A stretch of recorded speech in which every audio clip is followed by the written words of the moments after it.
In 1943, if you were an American bomber crewman, you had a 1 in 4 chance of surviving your tour of duty. Every mission felt like a coin flip, targets blurred beneath clouds and smoke. The billion-dollar bomb sight often betrayed you, and you flew straight into a wall of steel and fire. Crews were dying for hits that almost never came. Yet one catastrophic navigation error over Germany did more than ruin a flight plan. It accidentally invented the technique that would finally win the air war. This is a story of a miracle machine that failed, a desperate improvisation that worked, and how a single mistake changed everything. We'll start 25,000 feet over Nazi-occupied Europe. At 25,000 feet over Nazi-occupied Europe, the world shrinks to a metal tube and 10 men clinging to duty. The B-17 Flying Fortress groans and coughs. Oxygen masks bite their faces. Instruments glow like lifelines. Outside, the sky is brutal bits of black smoke, tracer light, the distant whoosh of fighters, and the constant hungry thump of anti-aircraft fire. Inside, there is no privacy, only jobs: pilot, navigator, bombardier, waist gunner, each a single cog in a machine built to be shot apart. It's colder than anything you've felt, noisier than any city, and every mission feels less like flying and more like walking into a storm with your eyes open. Far below, Europe isn't a patchwork of villages so much as a gauntlet. Rail yards, anti-aircraft emplacements, searchlight farms, and radar stations crowd the map, glinting like teeth. The target itself is smothered, industrial smoke coils from factory stacks, and that ever-present European cloud hangs like a lid, hiding roofs and roads, and the difference between life and death. From 25,000 feet, you see only a gray, moving wash. Nothing you can trust. For the 10 men squeezed into aluminum, every mile of that hidden continent is risk, because the factories they must kill are buried under the haze and the guns are waiting. All around, the sky is punctuated by little black puffs of smoke. This is flak 88mm anti-aircraft shells detonating with deadly precision, each burst a mid-air shrapnel storm. You hear the pop, you see the bloom, and for a split second, the world becomes a field of tiny, lethal fragments, an invisible hail that can turn aluminum into Swiss cheese. When a burst blooms, it sprays a storm of razor-sharp shrapnel that chews through the B-17's aluminum skin like tissue paper. A wingman's engine can be torn open in an instant. A cockpit window can vanish. Crews count time in heartbeats. Survival is a matter of luck and a few brutal seconds. And for what? After being shredded by flak, hunched over guns and instruments, the crews discover the worst cruelty. The bombs almost never hit. Official after-action reports cling to an optimistic 8% accuracy, a statistic that sounds clinical until you picture a 1,000-pound bomb arcing harmlessly into a field. Think about that. Dozens of planes bleeding fuel and men for the chance that 1 out of 12 bombs lands within the factory perimeter. The math is brutal, and the men know it. Soon, a raid would lay bare how tragically hollow that 8% really is. The reality on the ground was worse than the reports let on. In October, a raid on Schweinfurt, those vital ball-bearing plants that kept German factories running, turned into a bloodbath. Dozens of B-17 seconds lost, crews killed or captured, entire squadrons shattered, and yet the factories kept humming as if nothing had happened. Men died for targets that stayed open, planes burned for little more than smoke and scrap. It was proof that bravery alone couldn't solve a technical problem, and it exposed a brutal mismatch between the cost of daylight raids and the tiny, stubborn precision of German industry, the very logic behind America's bombing strategy.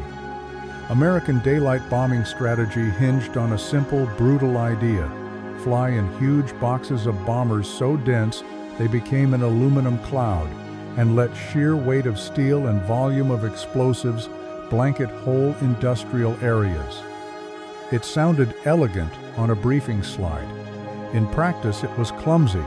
German war production lived in tight, precise factories, not wide-open fields, and massed bombers were better at scattering metal than at punching holes in a single machine shop. Big formations demanded predictable runs and perfect sighting. That predictability made crews easy prey, and the mismatch between tactic and target left airmen praying their bombs hit anything useful. They climb into that cold aluminum coffin, check their guns, check their faces in a visor, and then they pray that something, anything, will be smacked by their payload. It's a hollow prayer. Flak blooms around them like black flowers. Fighters rip through formations. Radios scream. Men watch buddies go silent through the plexiglass and count the chances left like coins. And the worst part, even when you survive, the bombs often don't. You come home with holes and grief, and no proof the mission mattered. Morale craters. Men stop believing in strategy. Meanwhile, far from the smoke and the bodies, Washington still acts calm, confident, even. The strategic bombing campaign is fraying at the edges. Missions fail, crews die, and the whole enterprise looks like it's sliding into collapse. Morale is shredded. Factories keep humming despite the sacrifice. Yet back in Washington, the tone is oddly calm. No frantic memos. No wholesale abandonments. Instead, the generals are quiet, almost confident. They believe the problem isn't manpower or bravery, it's technology, and they think they already own the answer. It's tucked away under guard, wrapped in secrecy, and treated like a national treasure. In other words, they have an ace up their sleeve, one last hope to turn all those losses into hits. They called it the secret sauce a miracle, the Norden Mark 15 bombsight. Imagine a precision instrument so reverent that men swore oaths over it, an idea that whispered it could make every single bomb count. To commanders back in Washington, it was the answer to a problem that was otherwise killing boys by the dozen. Fly high, aim true, win the air war. Promises like that change strategies. Promises like that win arguments in smoky briefing rooms. But promises can also be dangerous. And when you start betting lives on a machine, you better be sure it actually works. This was no tinkerer's gadget or a novelty for headlines. The Norden was a national obsession with a $1.5 billion price tag, the most expensive single military project of the war, even bigger than the early budget for the atomic bomb. Imagine that. Men in Washington betting the lives of thousands on a 50-pound mechanical computer. It changed strategy on paper, rewrote doctrine in briefing rooms, and turned precision into a sacred promise. And because they believed it so fiercely, secrecy became almost religious, compartmentalized, paranoid, and built on the assumption that if the device fell into enemy hands, the war could change overnight. The secrecy is fanatical. Bombardiers didn't just learn how to use the Norden, they swore to protect it like a relic, signing a separate oath that sounded more like a priest's vow than a training form. They promised to keep its workings buried, to guard its angles and gears with their careers, and, if it came to it, with their lives. It turns a piece of equipment into something almost holy. Hush, whispered in briefing rooms, a weight in every handoff. A reason for jitters and fierce loyalty when planes climb into flak and cloud. After the bombardier swears that separate oath, the Norden is treated like a sacred relic. Soldiers in leather gloves wheel a locked crate aboard under armed guard. Mechanics whisper as they slide the heavy brass and glass instrument into place, checking the seals as if it were a living thing. It's crated, cataloged, and guarded more carefully than the bombs strapped to the racks below, because for the men up front, the bombs are tools, but the sight is a secret, a national lifeline. Everyone knows its worth, everyone knows the rules, and everyone knows if it can't be saved, it must never be taken. They treated the Norden like a holy relic, and with good reason. If a bomber went down, the bombardier's last sacred duty was to make sure that relic never fell into enemy hands. Trained, sworn, and handed a short, brutal tool, a thermite grenade, they had to burn the site to slag before the wreckage cooled. It wasn't ceremonial, it was desperate, violent, and often deadly. Men climbed into burning fuselages, hands shaking, to torch a piece of brass and glass, rather than let Germany reverse engineer America's most precious secret. That grim obligation cost lives, and it made every mission feel like a contest between survival and sacrifice. The Norden wasn't magic. It was a 50-pound mechanical analog computer, a pocket-sized marvel of gears, cams, and gyroscopes dreamed up by Swiss engineer Carl Norden, built like a precision watch to do in seconds what no human could: take speed, altitude, and the faintest hint of wind and translate them into a single, unforgiving point in space. It had no valves or vacuum tubes, only brass and bearings and delicate instruments that hummed when they were right. Pilots treated it like a holy relic. Bombardiers treated it like salvation, and through its little optical head, the bombardier would soon be asked to turn sight into calculation. Think of the Norden as a tiny, mechanical brain bolted under the bombardier's nose, a 50-pound analog wizard. The bombardier peers through a lens, sighting a smokestack or a patch of rooftop, hands steady against the cold. Inside the sight, gears and gyros whir, measuring altitude and ground speed, while tiny calculations factor in wind that the eye can't feel.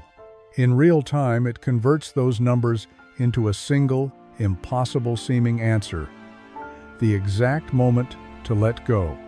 It doesn't guess, it computes. And with that number locked in, the next step is literal.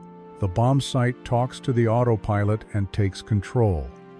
This is the moment the Norden is sold as pure magic. On the final bomb run, the bombsight locks on the target, feeds its calculation into the autopilot, and the machine takes the stick, literally flying the B-17 for 30 nerve-wracking seconds while the crew holds their breath. No twitch of a hand, no pilot correction, no eyeballing the horizon, just a cold, steady platform guided by gearing and gyros so the bombardier can wait for the precise instant to release. Human error, they promise, is erased. Its precise, clinical, almost clinical hope made metal and automated calm in the middle of thunder and flak. They filmed it like a miracle. Slick propaganda reels showed a calm bombardier peering through the Norden's glass, the crosshairs steady, the city below a tiny model, and the narrator crowed that this marvel could drop a bomb into a pickle barrel from 20,000 feet. It became shorthand for American certainty. Precision, science, and money had erased the old, messy luck of war. Pilots and commanders drank it in, reassured that technology would make daylight raids possible. But that boast was also a promise that raised the stakes, a promise the air war would soon force to the breaking point. Belief in that little mechanical miracle reshaped strategy overnight. Because the Norden promises pinpoint hits from the stratosphere, American planners doubled down on high-altitude, daylight precision bombing, while the RAF, skeptical and scarred by losses, stays with area raids at night. Doctrine becomes gospel. It's simple on paper: massed formations fly straight. Bombardiers lock the sight, the bombs fall into a painted target. America can brag about its pickle barrel shot from 20,000 feet. It's confident, audacious, and clean. But confidence can hide a cost, and that neat theory carries a dangerous blind spot waiting to be exposed. But there's a crushing, fatal problem with this billion-dollar faith. The pickle barrel is a lie. The propaganda reels, the oaths, the guarded crates, none of it changes the harsh truth that theory and combat are two different worlds. Crews still fly into walls of flak and fighters, trusting a sight that only works in calm, laboratory conditions. Bombs that should land like needles instead fizzle out over empty fields. Men die aiming at a promise that wasn't real. It's not just a technical flaw. It's a strategic collapse dressed up as confidence. And the worst part? The real reason no one has seen it yet is something darker and stranger than a simple failure. What the Allies didn't know was chilling. Years earlier, German intelligence had quietly slipped the Norden into their hands, taken it apart, and laid every gear and equation on the table. Engineers and spy masters traced its gyros, mapped its optics, and ran the numbers until midnight oil burned out. After that careful study, they reached a verdict publicly. At least they dismissed the contraption as impractical, a bit of Allied mystique that wouldn't survive real combat. To Washington, it remained a miracle box. In Berlin, it was a curious failure note. Either way, a dangerous gap in knowledge had just opened. They knew something Washington still wanted to believe. On paper, the Norden was brilliant in battle. It was fragile. The bombsight needed one simple thing to work: a clear, steady view of the target. No clouds, no smoke, no haze. It demanded a calm, perfect run from a plane that, in real combat, was being shredded by flak and stalked by fighters. In the chaos at 25,000 feet, that calm rarely existed. So while generals talked about miracle accuracy, the Germans quietly concluded the truth nobody wanted to say aloud: the Norden, without sight, was almost useless. They counter this easily. Trucks and trailers, simple pipes and smoke pots, belch oily clouds that roll off factory roofs and swallow whole complexes in a choking, artificial fog, an engineered blackout timed to every raid. What the Luftwaffe lacked in splendor, they made up for in practicality. Cheap, mobile, and brutally effective. Bombardiers who had trained on painstaking sight pictures now peered into a white soup. The Norden, for all its brass and gyros, needed a clear eye. The Germans simply took that eye away. Overnight, a billion-dollar miracle met a handkerchief of smoke, and the miracle went blind. Second, there's a mechanical Achilles heel. The Norden's delicate gyroscopes weren't forgiving. To compute a precise release point, the sight demanded a perfectly straight, perfectly level airplane for at least 30 seconds on the final run. No wobble, no course changes, no last-second corrections. That wasn't theory. It was a hard rule built into the sight's guts. In practice, it meant the bombardier wouldn't just steady his hands. He'd ask the pilot to lock the plane like a statue and let the autopilot fly the run while the bombsight did its math. And a statue in the sky is exactly what the enemy was waiting for. To the German flak commander, peering through his rangefinder, a bomber nailed straight and level wasn't some slippery bird. It was a steady, shining bullseye. Track the bomber for 30 seconds and you could time your bursts. Bracket it with deadly accuracy. Watch shrapnel slice open fuel tanks and crew compartments. That steady run turned the sky into a shooting gallery. One plane, one aim, dozens of shells converging on a fixed point.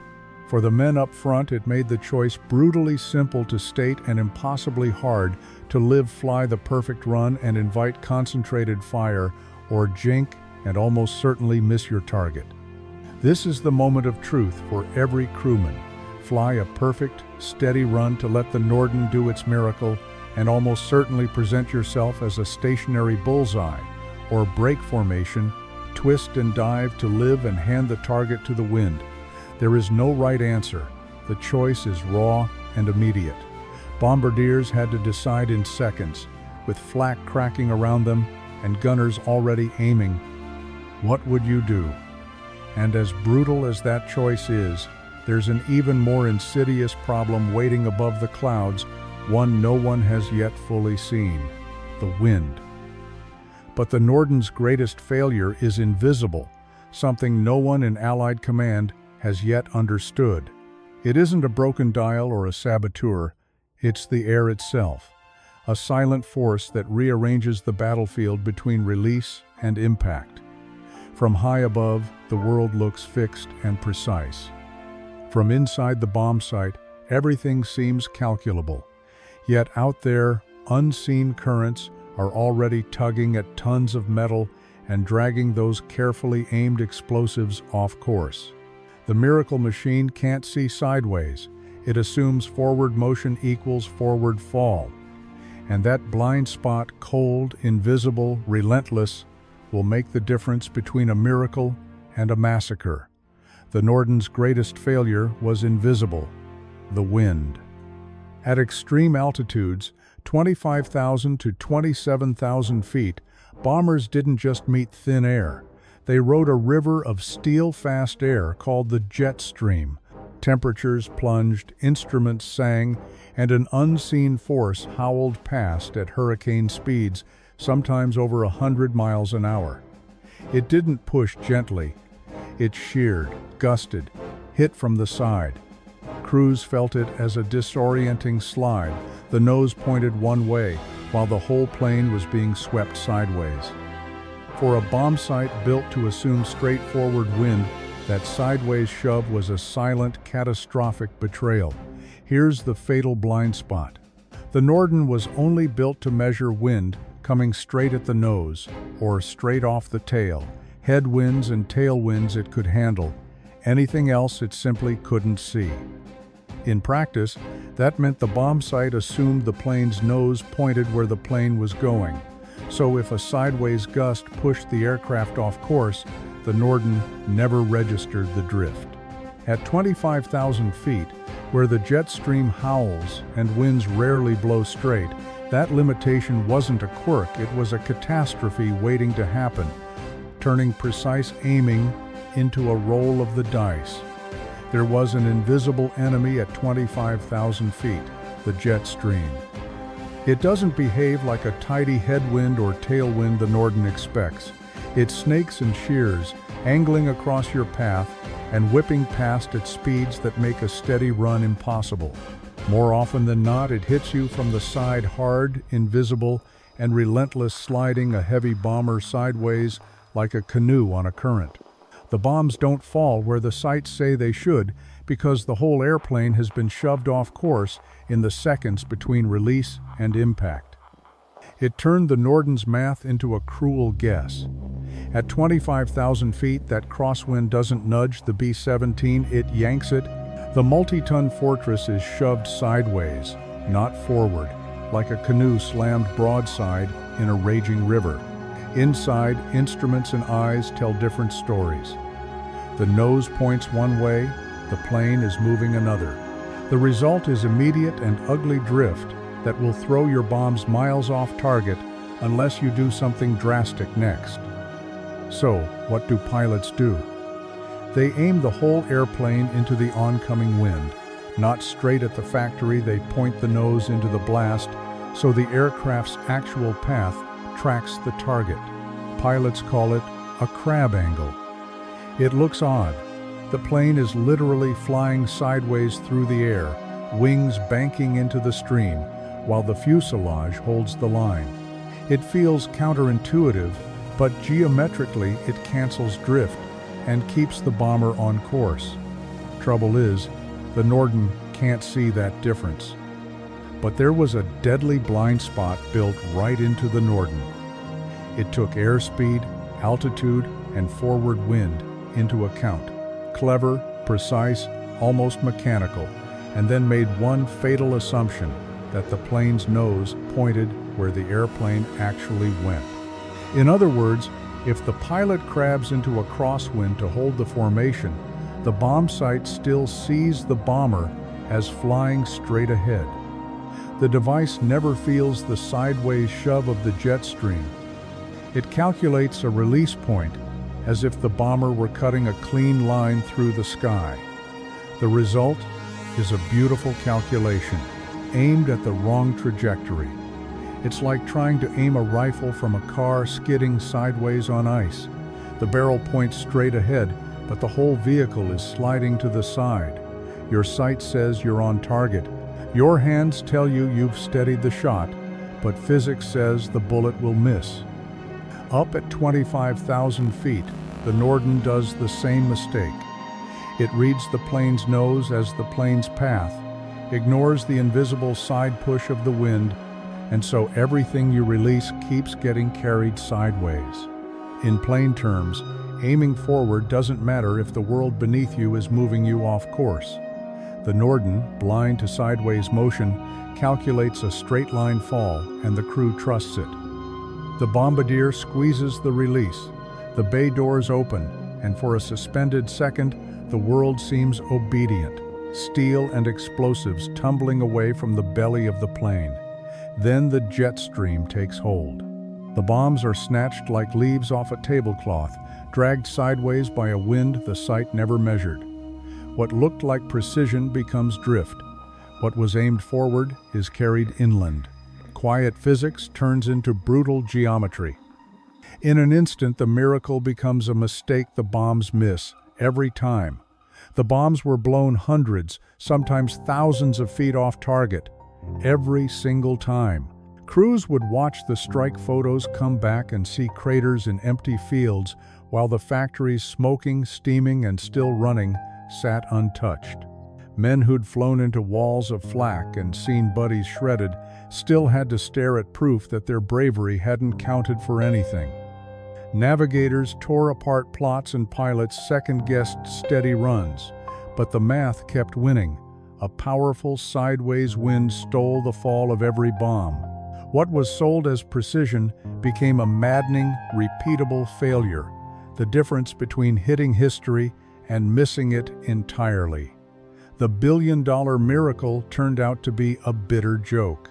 All that secrecy, those oaths, the guarded crates, and thermite grenades, none of it changed the hard math.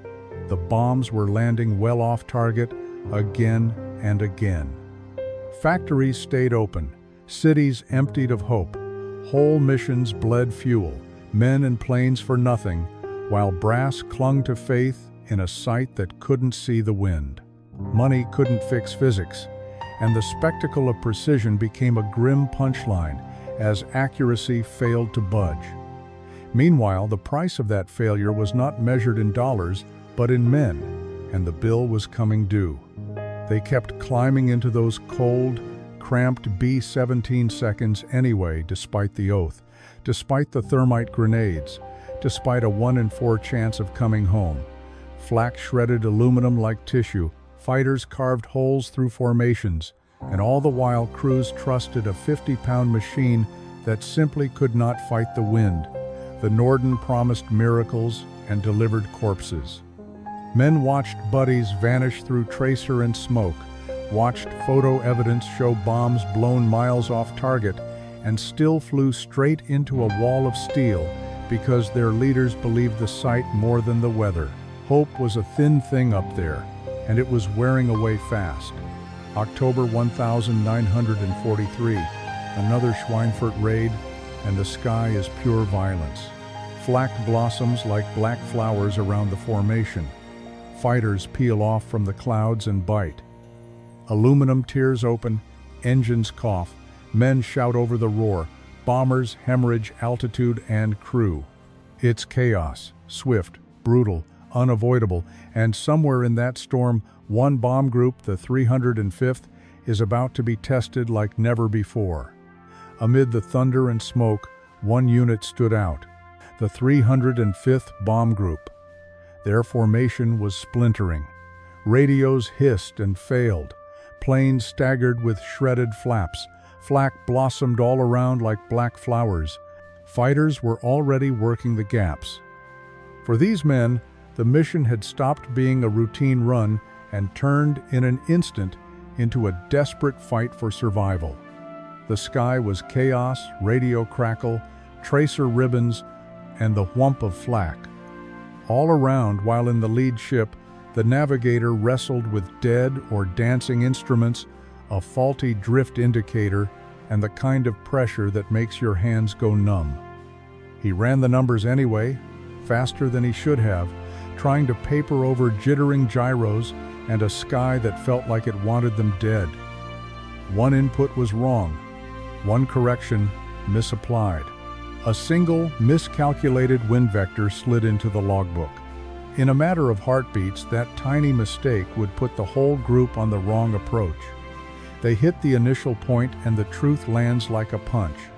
The entire bomb group is bearing in from the wrong direction. Instruments and maps scream a mismatch.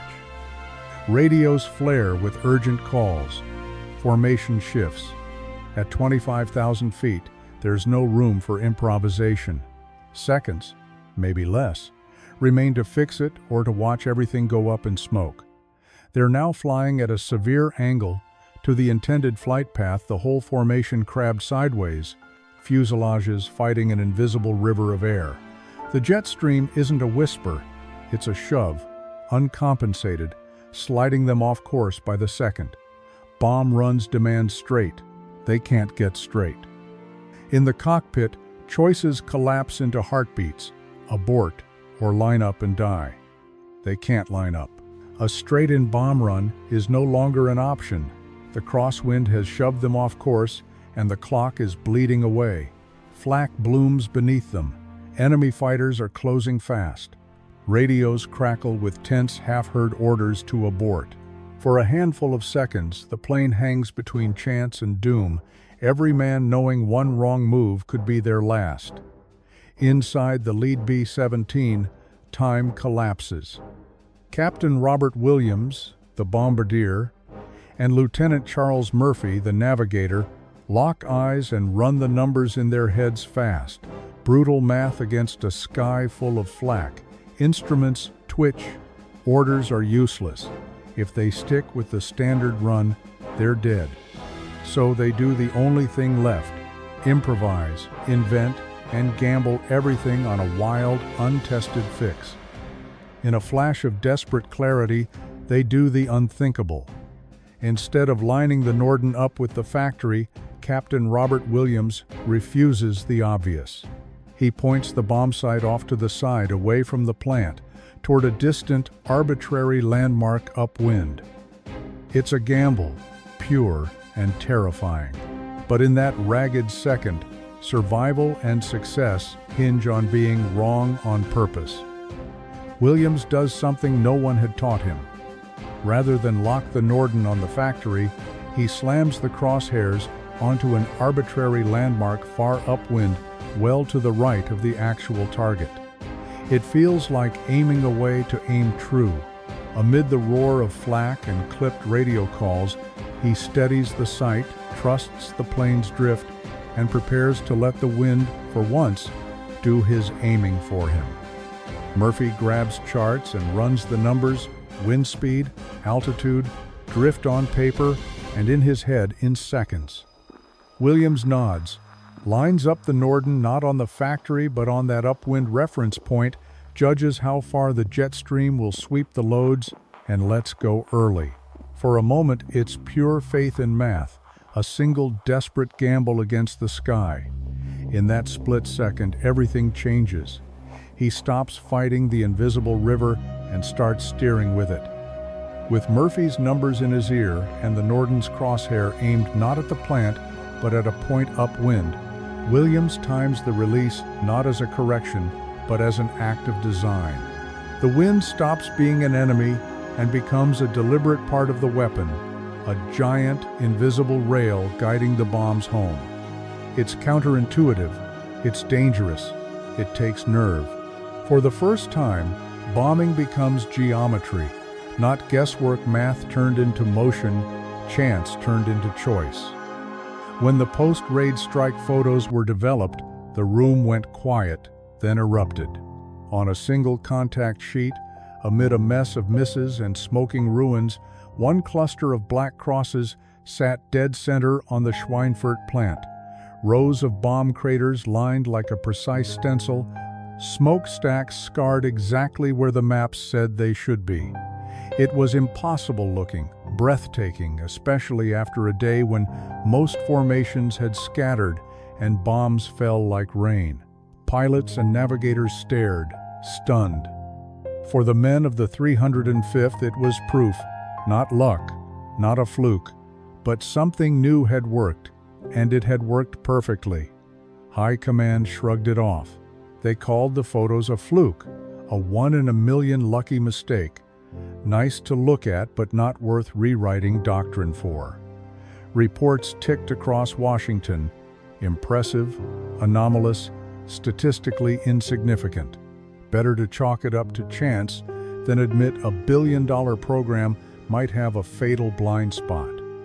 Back in the briefing rooms, they wanted proof, not a daredevil story from a single desperate raid.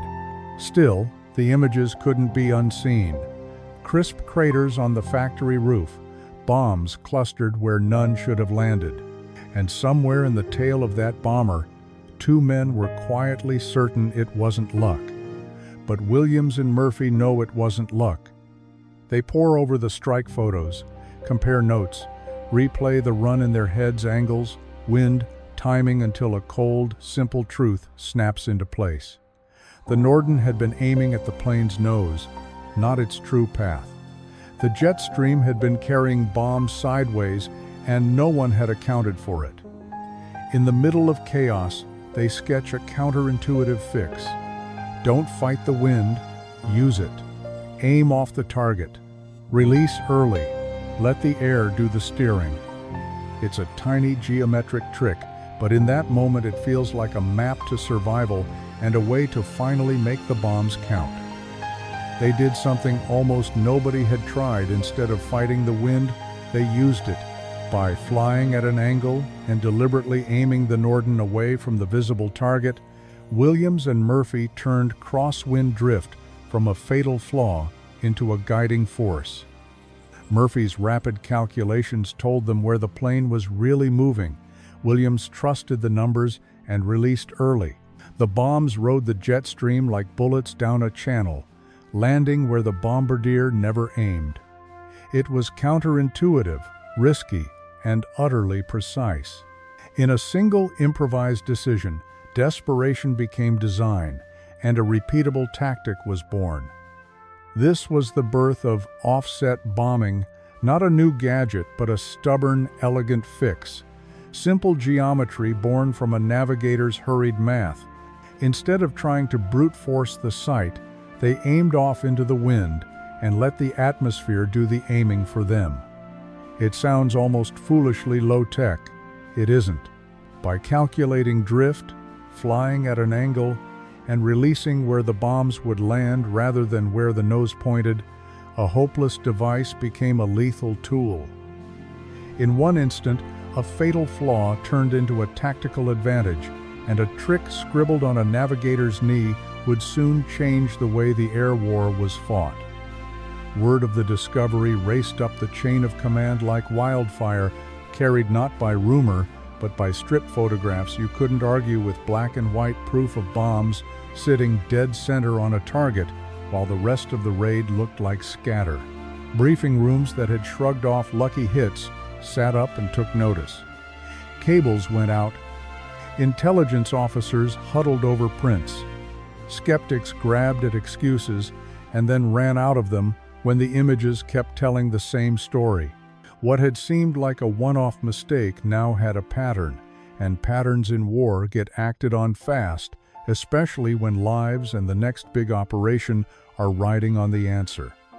By January 1944, with strike photos in hand and the stakes climbing toward crisis, the new commander of the 8th Air Force, General Jimmy Doolittle, did something no one expected. He tore up complacency and bet his career on a desperate, precise fix. Quietly, methodically, he ordered a wholesale change. The discovery from a single lead bomber would no longer be an oddity.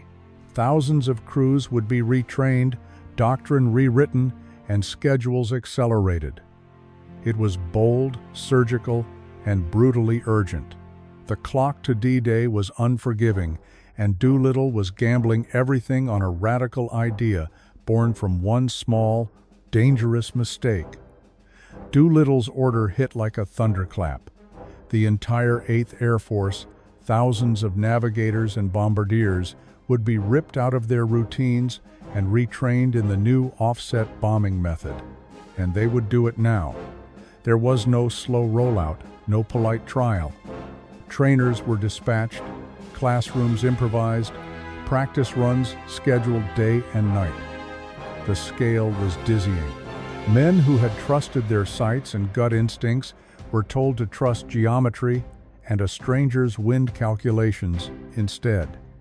The deadline was brutal and unmistakable: master the technique in 6 weeks. The stakes were clear. The success of the coming invasion and thousands of lives now depended on learning to aim away in order to hit true.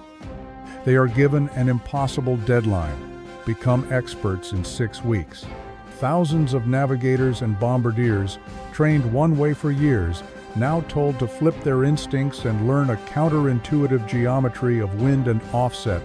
Fast, 6 weeks to trust math over sight. 6 weeks to aim away from the target and still hit it. 6 weeks to turn a lucky trick into doctrine, because the entire Allied invasion hinges on it. Call it a training schedule if you like, but the name on that deadline is D-Day, and it reads like a stopwatch. Succeed, and the beaches might be survivable. Fail, and men will die for want of timing. Retraining is a nightmare. Veteran crews have to unlearn every instinct. They are taught to aim away from the target, to trust their navigator's abstract math over their own eyes. Imagine being told to stare past the factory you can barely see, to let numbers and angles, not sight or gut, decide when the bombs drop. In classrooms and on bitter training flights, instructors tear apart decades of flying habits. Steady hands relearned as deliberate offsets. Snap reactions traded for cold geometry. Men argue, cry, refuse. Others force themselves to obey. All the while a calendar hangs over them.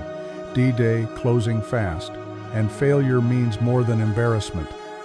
By April 1944, that desperate improvisation had graduated into doctrine. What began as a hasty life or death trick was now standard procedure across the 8th Air Force. Mission briefings became mechanical rituals. Maps taped to tables, navigators hunched over protractors, and precise offset angles printed for every major German target. Bombardiers were ordered to stop trusting their eyes and trust the math. Aim at a point upwind, release before you see the factory, let the wind do the rest. Crews still hated it. They still felt they were aiming away from the fight. But the new routine was simple, brutal, and utterly necessary, and it set the stage for the dramatic gains coming next. The results are immediate and revolutionary. What had been a maddening trickle of hits turns into a steady, deadly stream.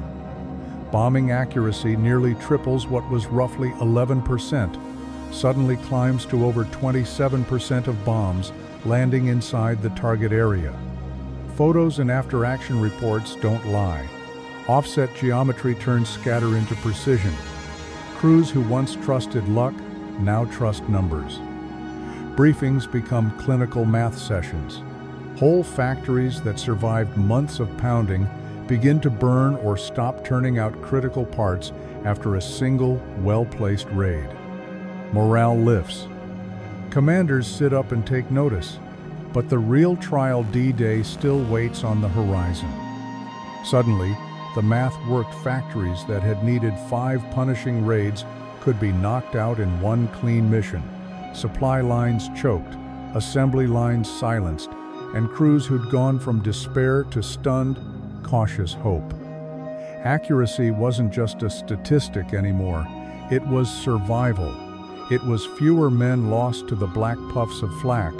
It was crippling the enemy's ability to make war. Still, this was only the proving ground. The real exam loomed. A single brutal day when thousands of bombs would have to land where they mattered most. If offset bombing was to be more than a clever trick, it would have to pass the ultimate test. June 6, 1944. D-Day. Just before the landings, Allied heavy bombers have a 40-minute window to neutralize 49 heavily fortified German gun batteries along the Normandy coast. If they fail, the invasion ships and the men climbing those ramps face a carved path of steel and death. There is no second chance.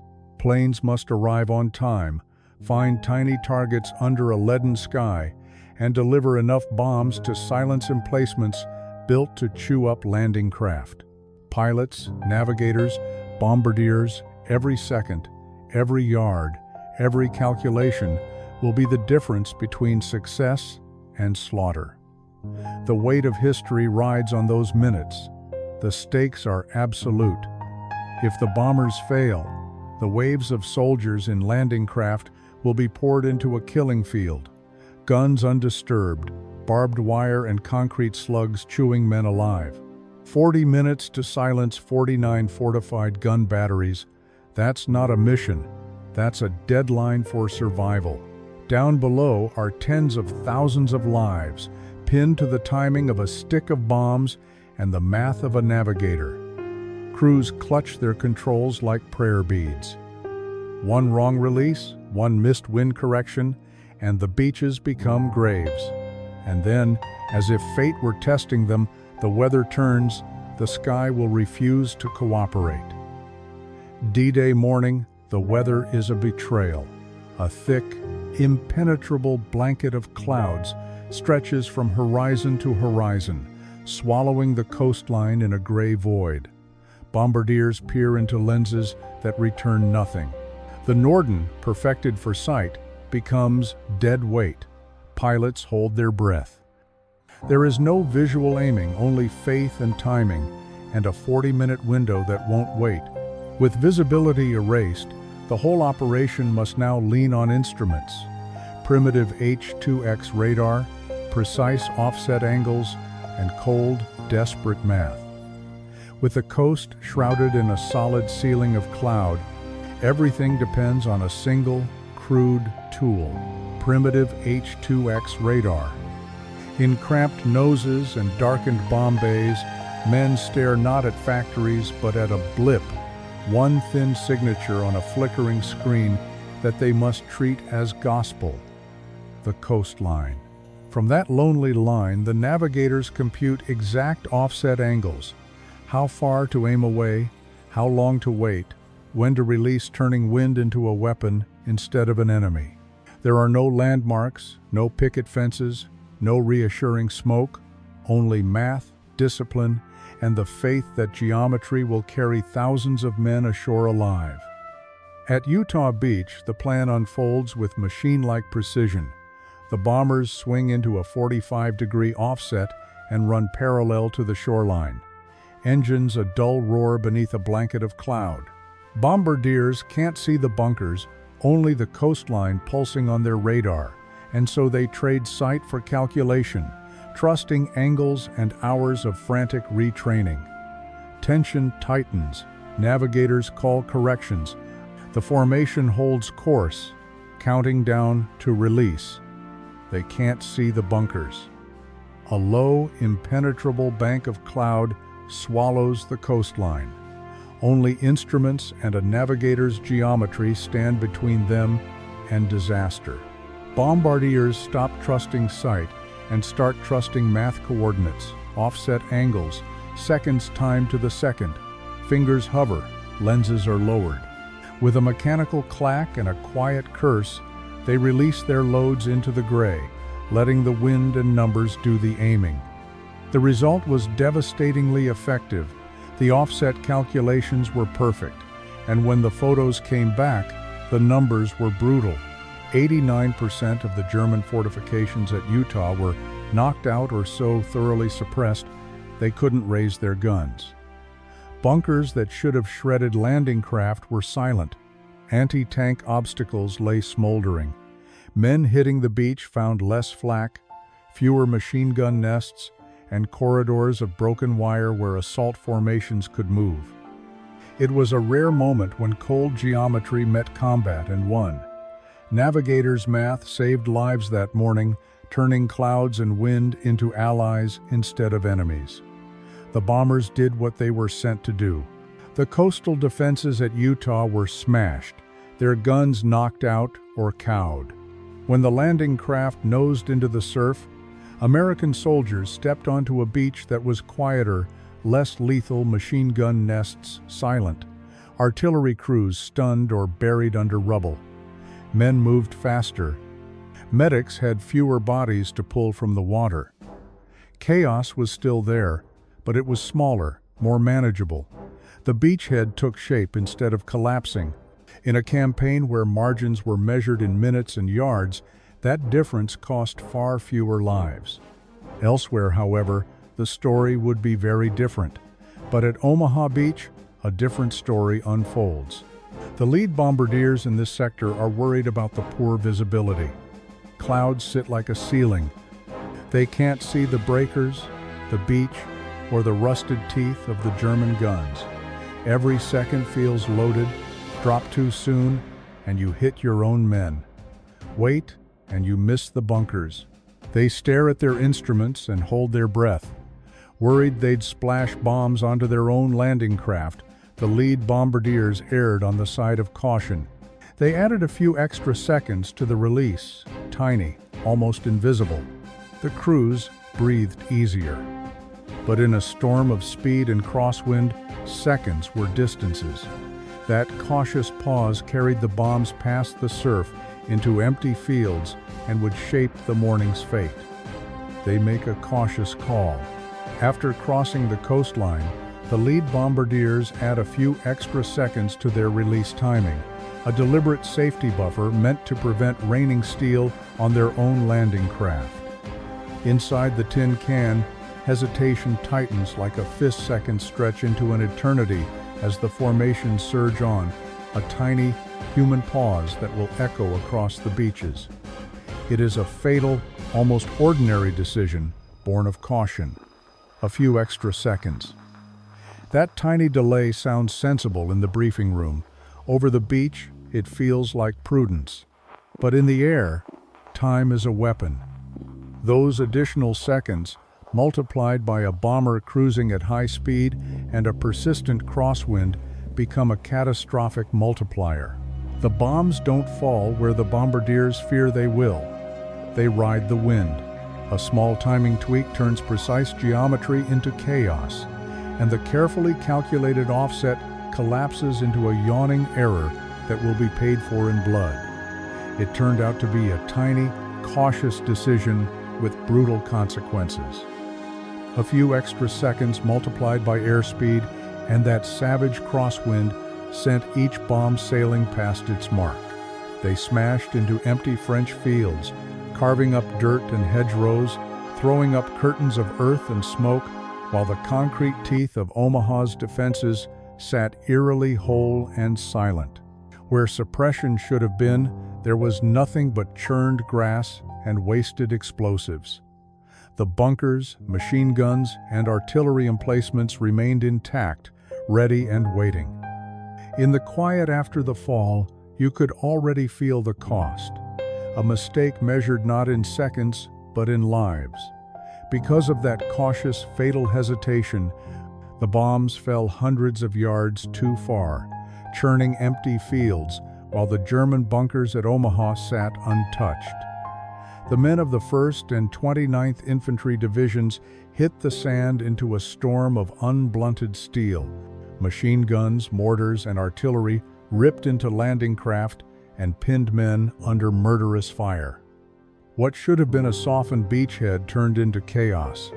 Ramps jammed, units disintegrating into brutal, improvisational firefights, small acts of courage bought at terrible cost. The price was paid in blood, and the contrast between Utah and Omaha was seared into command and memory. The contrast between Utah and Omaha didn't just haunt commanders, it became a buried, clinical lesson scribbled in a classified report. In July 1944, analysts opened the photos, ran the numbers, and quietly concluded what those who flew already suspected. Offset bombing worked not a little better, but roughly 3 times more effective than the old straight-on method. The report read like a bitter vindication math, proving what courage and desperation had discovered, and it reshaped doctrine overnight. It was a victory bought in blood and secrecy, a technical fix that explained both why Utah succeeded and why Omaha paid such a terrible price. It was no lucky fluke. When Williams and Murphy's offset method showed up on the D-Day photos, it answered a question with proof, and the Air Force listened. What began as a desperate improvisation became doctrine. Crews retrained, missions recalculated, and precision that had been a fantasy suddenly scaled across an entire Air Force. In the decades that followed, the same geometry guided B-52 crews during the Cold War and bomber tactics in Vietnam, and today's stealth planes still rely on the same basic wind math when electronics fail. A mistake in the sky had become a lasting truth. Aim sideways and the world changes. The trick didn't die with the war. In the Cold War, B-52 crews drilled offset geometry like a sacred checklist, practicing the math that could point a nuclear bomb, not just a factory, onto a grid on the Soviet map. In Vietnam, the same geometry kept strikes honest in monsoon storms, turning chaotic winds into predictable variables and preserving fragile supply lines and lives. What started as a desperate improvisation became doctrine, a simple, elegant piece of applied physics taught in briefing rooms and flight simulators, scaled from tactical raids to strategic strikes. It's a through line of aerial warfare, unexpected, stubborn, and remarkably durable. Even today, in an age of GPS and smart bombs, the core physics concept remains. Modern stealth aircraft, like the B-2, still pair cutting-edge sensors with old-fashioned ballistics. Radar picks out the point. Computers and crews calculate wind drift, and release timing is adjusted to let the air do the rest. Layers of technology change how we measure and aim, but the geometry is the same. A moving atmosphere will always tug at a falling bomb. The miracle wasn't a gadget, it was a technique. Use the wind. Don't pretend it doesn't exist. That lesson still keeps planes flying and soldiers alive. When technology inevitably fails, when GPS is jammed and screens go dark, the only laws that don't blink are the old ones. Gravity, momentum, wind. Those invisible forces don't care about firmware updates or classified algorithms. They keep tugging, pushing, and bending every bomb, plane, and decision. So the real skill isn't trusting the glass, it's knowing the physics under it. The greatest breakthroughs often come from adapting to chaos, reading the weather, doing the math, and turning a problem into a tool. That's what saved crews in World War II, and it's the mindset that will save us the next time our perfect systems fail. An error born of desperation didn't just save a mission, it rewrote how wars are fought. 2 men, a miscalculation, and a moment of stubborn, counterintuitive thinking turned a billion-dollar gimmick into a practical weapon and gave D-Day a fighting chance. It's an ugly, beautiful lesson about humility. Complex systems fail, and sometimes the fix is embarrassingly simple. Aim sideways, trust the math, and make the wind your partner. That lesson didn't vanish with radar or GPS. It lives on in pilots' checklists and Cold War calculations. So when our sleek technologies wobble or go dark, will we remember to look up, feel the wind, and improvise?